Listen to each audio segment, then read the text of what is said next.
बोलिए भारत माता की। भाई जरा जोर से आवाज दिल्ली तक पहुंचनी चाहिए, जयपुर तक पहुंचनी चाहिए। बोलिए भारत माता की। भारत माता की। आज के इस चुनावी सभा में मंच पर उपस्थित हमारे बहुत ही लोकप्रिय सांसद और संसद में मेरे साथी सम्माननीय सुमेधानंद सरस्वती जी, आज यहां उपस्थित राज्यसभा के मेरे साथी श्री विजय पाल तोमर जी जो सह प्रभारी भी हैं, हमारे बहुत ही लोकप्रिय प्रत्याशी सम्माननीय गोवर्धन जी वर्मा जी, हमारे यहाँ के जिला के अध्यक्ष पवन मोदी जी, रामेश्वर रडवा जी, हरिराम जी, शोभा सिंह जी और यहाँ उपस्थित सभी वरिष्ठ पदाधिकारीगण और अपने इस क्षेत्र में इतनी बड़ी संख्या में आए हुए देवी और सज्जनों और मेरे युवा साथी, प्रिंट मीडिया और इलेक्ट्रॉनिक मीडिया के मेरे साथी, मेरा ये सौभाग्य है कि मुझे आज गोवर्धन वर्मा जी के लिए चुनाव में प्रचार करने का मौका मिला है और इस स्थान पर आप सब लोगों के दर्शन करने का भी मौका मिला है। लेकिन जब मैं यहां आया हूं तो सबसे पहले तो जीण माता जी को नमन करता हूं और उनके साथ साथ भगवान खाटू श्याम जी को भी नमन करते हुए अपनी बात को प्रारंभ करता हूं।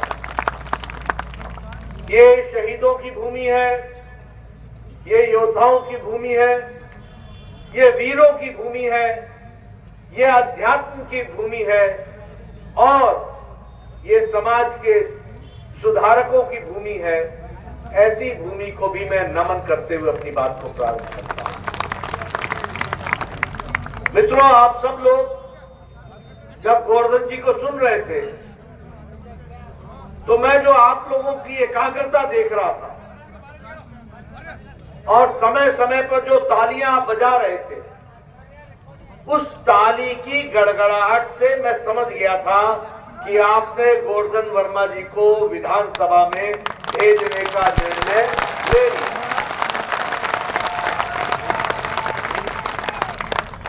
लेकिन विषय सिर्फ गोवर्धन वर्मा जी को जयपुर भेजने का नहीं है। उद्देश्य यह है कि गोवर्धन वर्मा जी के माध्यम से सीकर की जनता को, दाऊद की जनता को एक बड़ी लड़ाई लड़नी है और वो लड़ाई का माध्यम 25 तारीख को कमल के बटन को दबाकर गोवर्धन जी को आप ताकत देंगे, ये मेरा विश्वास है। ये लड़ाई क्या है? ये लड़ाई ये है कि जिस राजस्थान की पगड़ी, हम जानते हैं कि पगड़ी के खातिर राजस्थान के लोगों ने अपने आप को कुर्बान किया, देश के खातिर कुर्बान। जिस राजस्थान ने संस्कारों में अपने आप को स्थापित किया, देवतुल्य राजस्थान के लोग जिन्होंने देश को एक दिशा दी, आज दुख के साथ कहना पड़ता है कि यह राजस्थान पिछले 5 साल में गहलोत सरकार की खोट के कारण इसको बहुत बड़ी चोट लगी है, इसको हमको समझना। एक तरीके से राजस्थान को ग्रहण लग गया और वो ग्रहण हटाने का समय 25 तारीख है। 25 तारीख को आप राजस्थान को फिर से विकास की पटरी पर आप डालेंगे। मित्रों, आप बताओ, आज राजस्थान की पहचान भ्रष्टाचार के रूप में होती है कि नहीं होती है? होती है कि नहीं होती है? आज राजस्थान की चर्चा बहु बेटियों के साथ अत्याचार की होती है कि नहीं होती है? आज राजस्थान की चर्चा किसानों को धोखा के लिए होती है कि नहीं होती है? आज राजस्थान की चर्चा दलित भाइयों के साथ अत्याचार की होती है कि नहीं होती है? आज राजस्थान की चर्चा धार्मिक ध्रुवीकरण और भाई को भाई से लड़ाने का, हिंदू मुस्लिम के बीच में लड़ाई लगाने का काम गहलोत सरकार ने किया कि नहीं किया? मित्रों, ये जो गहलोत सरकार ने धर्म के नाम पर दलितों का साथ अत्याचार, युवाओं के साथ अत्याचार, किसानों के साथ अत्याचार, इसको जवाब देने का मौका है तो 25 तारीख को है और 3 तारीख को गोवर्धन को फिर से एमएलए बना करके आपने भेजना है। इसकी आपको चिंता नहीं। मित्रों, एक बात और मैं बता देता हूं, मैं इसके बाद फतेहपुर जाऊंगा। मामला सिर्फ दौद का नहीं है, मामला सिर्फ सीकर का नहीं है, मामला सारे राजस्थान का है। आपको एक बात मैं बता देता हूं, जहां जहां कांग्रेस रहेगी वहां वहां भ्रष्टाचार रहेगा। जहां जहां कांग्रेस रहेगी वहां लूट होगी। जहां कांग्रेस होगी वहां घोटाला होगा। जहां कांग्रेस होगी वहां घपला होगा। जहां कांग्रेस होगी वहां अत्याचार होगा। जहां कांग्रेस होगी वहां व्यभिचार होगा। जहां कांग्रेस होगी वहां छलावा होगा। जहां कांग्रेस होगी वहां धोखा होगा। और जहां भारतीय जनता पार्टी का कमल होगा वहां विकास होगा। जहां भारतीय जनता पार्टी का कमल होगा वहां तरक्की होगी। जहां भारतीय जनता पार्टी का कमल होगा वहां देश और प्रदेश आगे बढ़ेगा। और मैं जब ये कहता हूं तो कहने के लिए नहीं कहता हूं। जब मैं भ्रष्टाचार की बात करता हूं, बताओ कांग्रेसियों ने पनडुब्बी घोटाला किया था कि नहीं किया था? किया था कि नहीं किया था? गगन में हेलीकॉप्टर का घोटाला किया था कि नहीं किया था? 2G का घोटाला किया था कि नहीं किया था? कोयला का घोटाला किया था कि नहीं किया था? चावल का घोटाला किया था कि नहीं किया था? इन कांग्रेसियों ने न आकाश छोड़ा, न समुद्र छोड़ा, न पाताल छोड़ा, न धरती छोड़ी। कोई लोक नहीं छोड़ा, कोई जगह नहीं छोड़ी जहां भ्रष्टाचार नहीं। आप बताइए, गहलोत सरकार ने वृद्धावस्था पेंशन में भ्रष्टाचार किया कि नहीं किया? बताओ भैया, भ्रष्टाचार किया कि नहीं किया? मालूम है कितने का? 450 करोड़ रुपए का। आप बताइए भैया, जरा साथ बैठो। आप बताइए, गहलोत सरकार के भाई, गहलोत के भाई ने सब्सिडी का फर्टिलाइजर इसकी चोरी करके एक्सपोर्ट किया कि नहीं किया? किया कि नहीं किया? गहलोत के रिश्तेदारों ने 11,000 करोड़ रुपए का ठेका लिया कि नहीं लिया? सरकारी ठेका। गहलोत सरकार में योजना भवन में बताओ 2.5 करोड़ रुपए मिले कि नहीं मिले?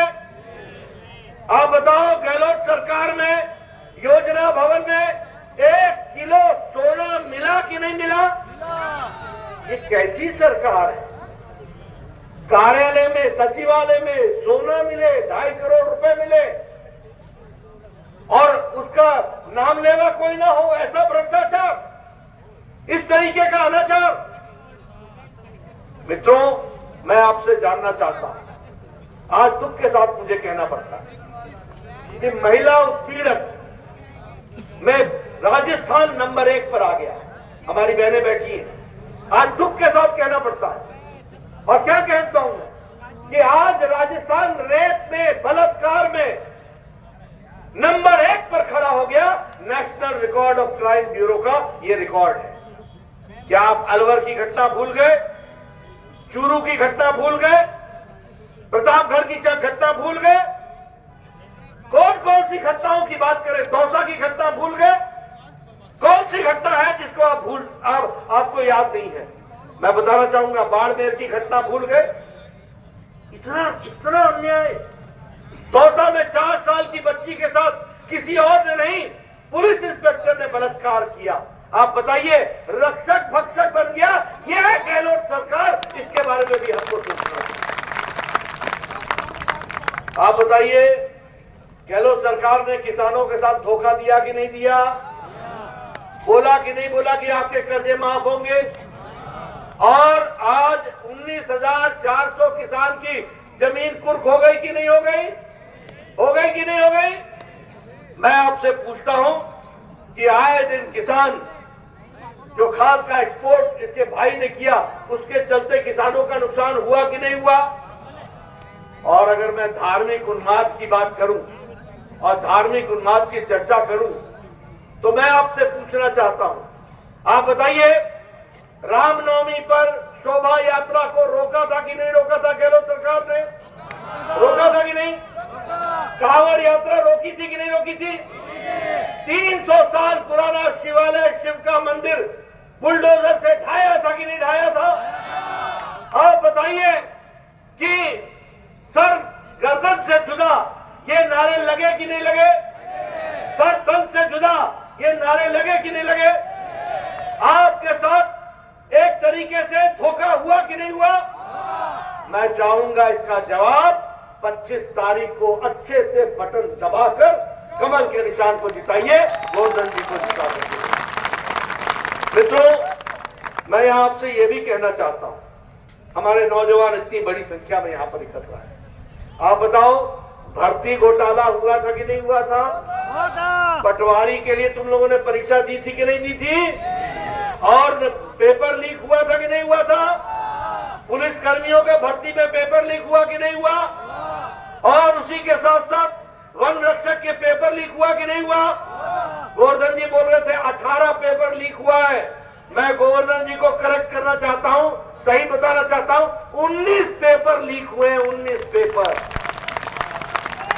पेपर लीक हुए। बोलो, ऐसी सरकार को रहने देना है क्या? ऐसी सरकार रहेगी क्या? मित्रों, इसलिए मैं आपको बताना चाहता हूं, आप बताइए, तो मैंने आपको बताया ना कि जहां कांग्रेस है वहां भ्रष्टाचार है, जहां कांग्रेस है वहां अनाचार है, जहां कांग्रेस है वहां व्यभिचार है। अब मैं आपको बताना चाहता हूं, बताइए, जब मैंने कहा कि बीजेपी का मतलब है विकास, बीजेपी का मतलब है विकास, आप बताइए, मोदी जी के राज में विकास हुआ कि नहीं हुआ? देश आगे बढ़ा कि नहीं बढ़ा? आज दुनिया में भारत 5वें नंबर की अर्थव्यवस्था बन गया है कि नहीं बन गया है? और आपने गोवर्धन जी को जिताना, 2024 में फिर से मोदी जी की सरकार लाना, भारत 2 साल के अंदर तीसरा अर्थव्यवस्था बन जाएगी, तीसरी सबसे बड़ी अर्थव्यवस्था। आप देखिए, आप बताइए, प्रधानमंत्री आवास योजना मोदी जी ने 4 करोड़ मकान बनाए कि नहीं बनाए? और इस गहलोत ने 9 लाख मकान आपके रोक दिए। मोदी जी ने कहा था कि 20 लाख मकान राजस्थान में बनाएंगे। बताओ, 25 तारीख को आप वोट डालेंगे, फिर से 20 लाख मकान बंद करके रहेंगे। ये भी मैं आपको बताना चाहता हूं। आप बताइए, मोदी जी के नेतृत्व में 80 करोड़ की जनता को 5 किलो गेहूं या 5 किलो चावल मिल रहा है कि नहीं मिल रहा है? मिल रहा है कि नहीं मिल रहा है? और आज भारत की गरीबी मोदी जी के राज में 9 साल में 13.5 करोड़ लोग गरीबी की रेखा से ऊपर उठ गए हैं, ऊपर उठ गए हैं। मुझे बता रहे थे गोवर्धन जी कि यहां कम्युनिस्टों का बड़े समय राज रहा है। मैं कम्युनिस्टों से पूछना चाहता हूं, कभी तुमने गरीब का भला किया था? कहीं भी भला किया था? आज मोदी जी के राज में 13.5 करोड़ लोग गरीबी की रेखा से उभर गए हैं। ये हमको समझना चाहिए कि कैसे गरीबों के लिए लड़ा जाता है। 1% लोग अति गरीबी से नीचे आ गए हैं, ये भी हमको ध्यान में रखना चाहिए। अब गहलोत का घोटाला बताऊं आपको एक और? आप बताओ, गुजरात में पेट्रोल 12 रुपए लीटर कम है कि नहीं है? डीजल कम है कि नहीं है? मध्य प्रदेश में 12 रुपए लीटर कम है कि नहीं है? उत्तर प्रदेश में 12 रुपए लीटर कम है कि नहीं है? यहां गहलोत सरकार में पेट्रोल और डीजल 100 रुपए से ऊपर है कि नहीं है? बताओ, हम इसकी समीक्षा करेंगे और हमारी सरकार आएगी, आम आदमी को सस्ता डीजल और पेट्रोल मिलेगा, जैसा उत्तर प्रदेश में है, गुजरात में है, इसकी हम चिंता करेंगे। मित्रों, मैं विकास के बारे में आपसे बहुत सी चर्चाएं कर सकता हूं। प्रधानमंत्री आवास योजना, प्रधानमंत्री आयुष्मान भारत, 5 लाख रुपए प्रधानमंत्री जी भेज रहे हैं जो गरीब लोगों को मिलेगा। और गरीब कौन है? रेहड़ी वाला, फेड़ी वाला, रिक्शा वाला, ठेला वाला, सब्जी वाला, बस का ड्राइवर, बस का क्लीनर, कूड़ेदान से प्लास्टिक इकट्ठा करने वाला, बाल काटने वाला, पल्लेदार जो बोझा उठाता है, जो सब्जी मंडी में काम करता है, ऐसे लोगों को 50 करोड़ लोगों को मोदी जी ने 5 लाख रुपए का हेल्थ कवर दिया है, साल का 5 लाख रुपए। अब फिर से गोवर्धन जी को भेजना। अब इसके बाद जब हमारी सरकार आएगी तो 10 लाख रुपए का आपको इंश्योरेंस मिलेगा, आपको हेल्थ कवर मिलेगा। उसी तरीके से जल जीवन मिशन में हर घर को पानी पहुंचाना। हमारी माताएं बैठी हैं, आप सब लोग पानी के लिए 2-2 किलोमीटर दूर जाया करती थी कि नहीं जाया करती थी? आज मोदी जी ने तय किया है जल जीवन मिशन में 36 लाख परिवार को घर में नल लगा करके देंगे, इसके लिए हम काम करेंगे।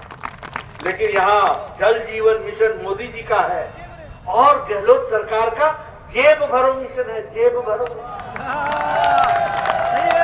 बोलो, ऐसे जेब भरो मिशन वाले को रहने देना क्या? छुट्टी करोगे ना? गोवर्धन जी को भेजोगे ना? और मित्रों, मैं आपको एक बात और बताना चाहता हूं रोजगार के बारे।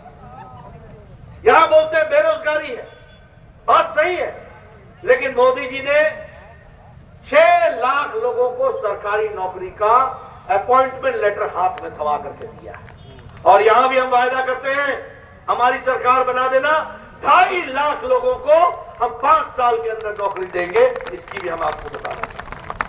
मित्रों, राजस्थान में 44,000 करोड़ रुपए भारतमाला प्रोजेक्ट में खर्च किया है। मैं दूर की बात करूंगा तो आप बोलोगे भारतमाला किसने देखा? आपने सीकर का मेडिकल कॉलेज देखा कि नहीं देखा? देखा कि नहीं देखा? ये सुमेधानंद जी बैठे हैं, सांसद थे, मैं स्वास्थ्य मंत्री था, इन्होंने मेरे से कहा, मैं इनको पकड़ करके ले गया प्रधानमंत्री जी के पास। मैंने कहा इनके पास बिल्डिंग है, इनको मेडिकल कॉलेज चाहिए, आपका आशीर्वाद चाहिए। बोले आप मुझसे क्यों पूछते हो? सीकर हमारा है, काम करना है, आप मेडिकल कॉलेज बनाओ। और तब जाकर के मेडिकल कॉलेज आया और 2023 में वो आपको समझ। बताइए, आपको यूनिवर्सिटी मिली कि नहीं मिली? मिली कि नहीं मिली? यह विकास हुआ कि नहीं हुआ? जब सुमेधानंद जी एमपी बने और 2014 में यहां 14 रेल आती थी, 14, आज 49 रेलवे आ रही, 49। और मैं आपको बता दूं, 2 साल बाद मेरे से पूछना, ये सीकर का जो रेलवे स्टेशन है ना, तुमको पता नहीं चलेगा कि ये रेलवे स्टेशन है कि एयरपोर्ट है। इतना अच्छा बना करके देंगे, ये भी हम आपको विकास दिया। इसलिए विकास की नई कहानी लिखी जा रही, हर एक दृष्टि से नए नए आयाम जोड़े जा रहे हैं। और उसी तरीके से वंदे भारत एक्सप्रेस दिल्ली से अजमेर और उदयपुर से जयपुर, जोधपुर से साबरमती, और उसी तरीके से नए एयरपोर्ट भी बन रहे हैं, और उसी तरीके से जयपुर, कोटा, उदयपुर और अजमेर, ये स्मार्ट सिटी भी बन रही है। इसलिए विकास के दृष्टि से एक के बाद एक काम हो रहा है। अब मैं आपको बताना चाहता हूं, हमारे किसान भाई ये याद रखें, आप जब गोवर्धन जी को भेजेंगे ना, और मेरे कम्युनिस्ट भाई भी याद रखें, बहुत लाल झंडा लेकर के घूमते रहे ना, आपको सबक सिखाया तो गोवर्धन ने सबक सिखाया है, ये भी हमें याद है। लेकिन मैं आपको बताता हूं कि आज किसानों को साल का मोदी जी के द्वारा 6,000 रुपए मिल रहा है। आप गोवर्धन जी को चुनाव जिता करके भेजना, सरकार हमारी बनाना, हर किसान को जो प्रधानमंत्री किसान सम्मान निधि में आता है उसको 12,000 रुपए साल का मिलेगा, इसकी हम व्यवस्था करेंगे। और गेहूं की खरीदी वो एमएसपी के ऊपर 2,700 प्रति क्विंटल हम खरीदी करेंगे। और किसानों को मैं बता दूं, जिनकी जमीनें गई हैं, हम एक कॉम्पेंसेशन पॉलिसी बनाएंगे और उनको उचित न्याय दिलाएंगे, ये भी मैं आपको वायदा करके जाता हूं, ये भी आपको बताऊंगा। हमारी माताएं बैठी है, मैं आपको बताना चाहता हूं, एक तो आपको प्रति सिलेंडर अब 450 रुपए की सब्सिडी मिलेगी प्रति सिलेंडर, ये भी आप जानते। मैं बहनों को यह भी बताना चाहता हूं, जो हमारे गरीब परिवार की बहनें होंगी, बच्ची होगी, जिस दिन पैदा होगी उसी दिन हमारी सरकार 2 लाख रुपए का बॉन्ड उनके नाम पर भरेगी। और जब वो 6वीं में पहुंचेंगी तो 6,000 रुपए साल का, जब वो 8वीं में पहुंचेंगी तो 8,000 रुपए साल का, जब वो 10वीं में पहुंचेंगी तो 12,000 रुपए साल का, जब कॉलेज जाएंगी तो 50,000 रुपए, और जब वो 21 साल की होगी तो 1 लाख रुपए उनके बैंक में डाल दिया जाएगा। इस तरीके से जो बच्ची गरीब परिवार से है और मेरिट में आएगी तो 12वीं के बाद उसको एक स्कूटी मुफ्त में दी जाएगी, इसकी भी हम व्यवस्था करेंगे। इसलिए मित्रों, विकास की दृष्टि से, और ये जो प्रधानमंत्री गरीब कल्याण अन्न योजना है, ये योजना अगले 5 साल तक चलती रहेगी और आपको 5 किलो गेहूं या 5 किलो चावल, 1 किलो दाल मिलता रहेगा। जो हमारे गरीब बच्चे, जो किसी भी जाति से, उनको साल का 1200 रुपए मिलेगा सिर्फ उनके यूनिफॉर्म के लिए और उनकी पुस्तक और पुस्तिका खरीदने के लिए। उसी तरीके से एक बात और बता दूं, जिन लोगों ने जल जीवन मिशन में घोटाला किया, जिन लोगों ने माइनिंग में जेब गरम की, जिन लोगों ने टीचर भर्ती में घोटाला किया, जिन लोगों ने मिड डे मील में घोटाला किया, जिन लोगों ने फर्टिलाइजर खाद में घोटाला किया, जिन लोगों ने प्रधानमंत्री आवास योजना में घोटाला किया, जिन लोगों ने पेपर लीक में घोटाला किया और पेपर लीक किया, हम एक SIT बैठाएंगे, स्पेशल इन्वेस्टिगेशन टीम, और हम इंक्वायरी करेंगे और डिटेल में इंक्वायरी करने के बाद जो भी दोषी पाया जाएगा उसको जेल के अंदर डालेंगे। ये भी हम आपको विश्वास दिलाते। और मेरे युवा साथी, गोवर्धन जी को चुनाव जिता करके भेजिएगा, 2.5 लाख लोगों को सरकारी नौकरी दी जाएगी। 2.5 लाख लोग। अब आपसे मैं पूछता हूं, बोलिए, इस भ्रष्टाचारी सरकार को आप छुट्टी करेंगे ना? बोलिए, आप इस भ्रष्टाचारी सरकार, गहलोत सरकार को छुट्टी करेंगे ना? इनको घर बैठाएंगे ना? इनको आराम देंगे ना? गोवर्धन जी को काम देंगे ना? इनको आगे बढ़ाएंगे ना? और भारतीय जनता पार्टी की सरकार लाएंगे ना? आप विकास को आगे बढ़ाएंगे ना? मैं आपको विश्वास दिलाता हूं, 25 तारीख को कमल खिला देना, अगले 5 साल तक विकास का कमल खिलेगा। इस बात को आप याद रखिए और गोवर्धन जी आपने इसको आगे बढ़ाएंगे। आपने मेरी बात इतने धूप में इतनी शांति से सुनी, इसके लिए आपको विशेष धन्यवाद। और फिर मुझे वायदा करो, पहुंचाओगे ना? कहां कहां पहुंचाओगे? विधानसभा, पक्का। बहुत बहुत धन्यवाद। बहुत बहुत धन्यवाद माननीय राष्ट्रीय अध्यक्ष जी का। हम ढेर सारा धन्यवाद ज्ञापित करते हैं। आपने इस धोत की जनता का हौसला अफजाई किया। राष्ट्रीय अध्यक्ष जी आशीर्वाद दे रहे हैं, आप सबका ध्यान मंच की तरफ होना चाहिए। आप सब जोरदार समर्थन करें इसका, जोरदार तालियां बजाएं, जोरदार।